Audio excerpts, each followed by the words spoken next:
Hello again, Roy.RealEstate here today with you, Coldwell Banker Legacy in San Angelo. Today I want to talk to you about some of the factors that make up the price and the different things that can affect the price of a property. So if you look at it as a balance scale, one side is your price, the other side are going to be four factors. That's going to be location, condition, size, and amenities. Location is one of those fun ones because sometimes it makes sense, sometimes you can figure it out, sometimes you can't.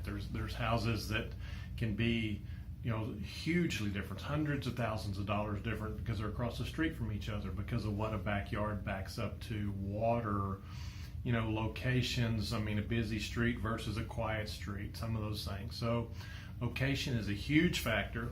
The good news about location, if you're looking to sell a house, is there's nothing you can do about it, so you don't have to worry about it, other than using it to figure out that you price your house appropriately.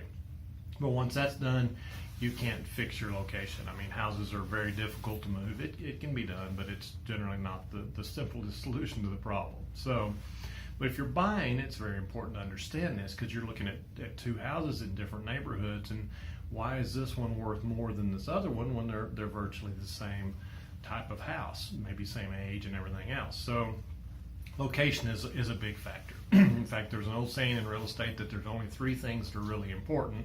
That's location, location, and location. So anyway, that is a huge factor. Where your house, your property is, makes a big difference. The second one's going to be condition. Condition includes all sorts of things. It includes the age of the house.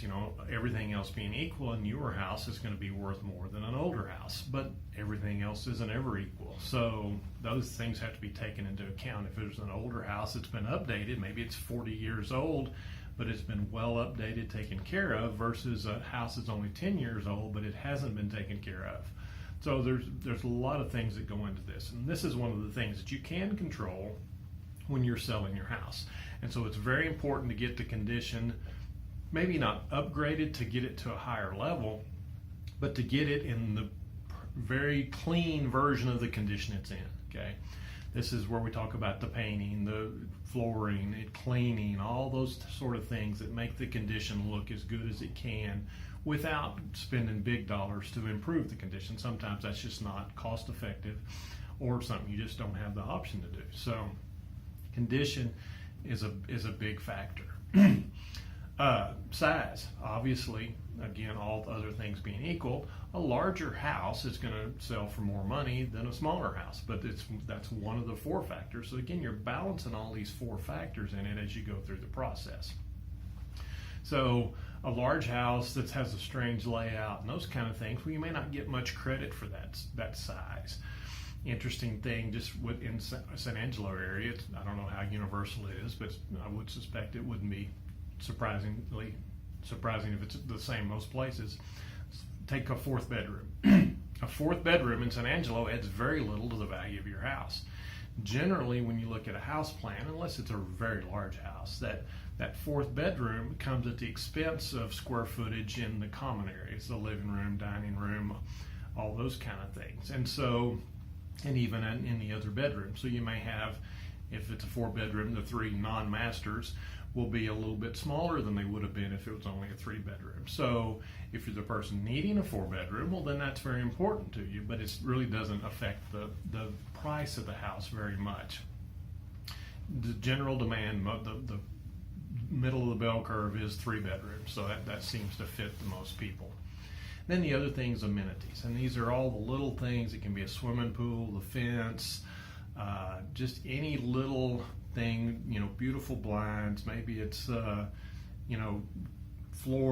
special flooring, granite countertops, a remodeled kitchen, remodels and upgrades fall into that. All those sort of things that have taken the value of the house up.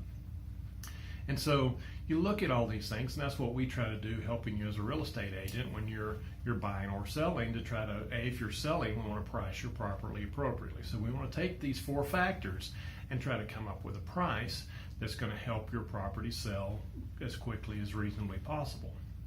And if you're a buyer, you're looking, A, it's important to figure out what you want, and then B, once we know what you want, we go looking for it, and that part of my job is to help you figure out an appropriate price as you're ready to make an offer on a house. You found a house you like, but you think they're asking too much of it for it, then we can go look at the numbers and say, yeah, I think they are asking too much, or no, it looks about right when you look at these different factors: location, condition, size, and amenities. So, like a nice algebraic equation, you take location, condition, size, and amenities on one side, because I know everybody loves algebra, and you have price on the other. So however those things add up, the problem is it's not simple math.